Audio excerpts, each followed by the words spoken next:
Nagdudumati komento iti social media nung mabalin kadi may balod ti maysa a menor de edad nakaramid iti nadagsen a krimen. Anya kadi ti pamalawag dagiti eksperto ti linteg ken dagiti guidance counselor. Ada detalye ni Audrey Villena. Iti panagsubli dagiti estudyante kadagiti pagadalan, nagbalin manen a pakasaritaan ti bullying iti uneg ti silid pagadalan. Iti Cordillera na ilista ti Department of Education in the school year 2022 to 2023, ti kangatuan ang kaso ti bullying iti entero a rehiyon, nga adaan may sagasut 56.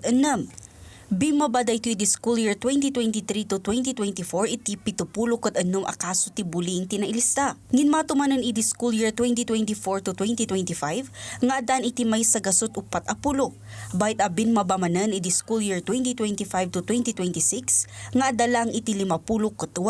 Sigun iti guidance counselor, malaksid iti epekto ti barkada, dakkel ti akam nagiti parentes iti panangmuli iti personalidad ken kinasya asino ti maysa nga estudyante.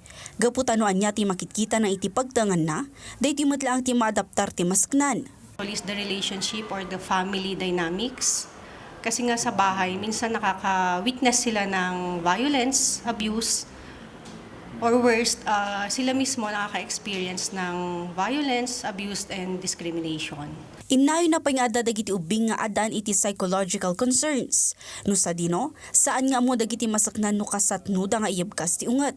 Frustration kan anxiety da. Isu akadaw yan nga agresulta iti panakiapa, bullying, teasing kan self-harm. Kano maminsan, ada dagiti ubing ang makaaramid iti banag adida pulos mapanunot a kabaalanda nga aramidan kas iti pumatay iti padada nga estudyante uray no menor de edad dapay laeng. No kastoy ti mapasamak, ada kadi ti liabilidad ti menor de edad ang nakaaramid iti kinaranggas iti sidong ti juvenile justice. Iti Republic Act No. 9344 wenno ti Juvenile Justice and Welfare Act, ket saan lang apara kadagiti ubing nga akusado iti krimen, no di ket panggap na pay asalakniban ti karbengan dagiti ubing a biktima metlaeng. Ngem dagiti ubing nga agtawon iti 15 ken nabababa iti tiyempo apan nakaaramid ti krimen, ket mailaksid iti anyaman a criminal liability. Kung yung bata ay nag-commit ng krimen, titignan muna natin yung edad niya.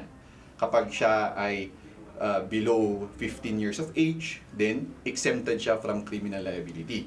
Kapag above 15 but below 18, then titignan natin nung kinumit niya ba yung krimen ay merong siyang discernment.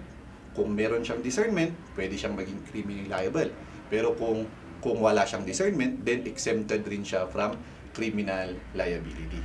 Nupay kasta, sana may laksid ti ubing nga akusado kan dagiti parentes dayto iti civil liability, wenno dagiti kasapulan da abayadan iti biktima.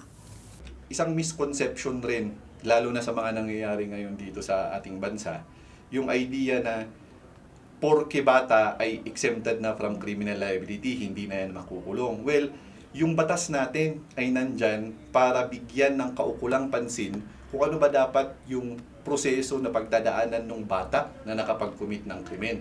So, Audrey Villena, para iti Pagilian.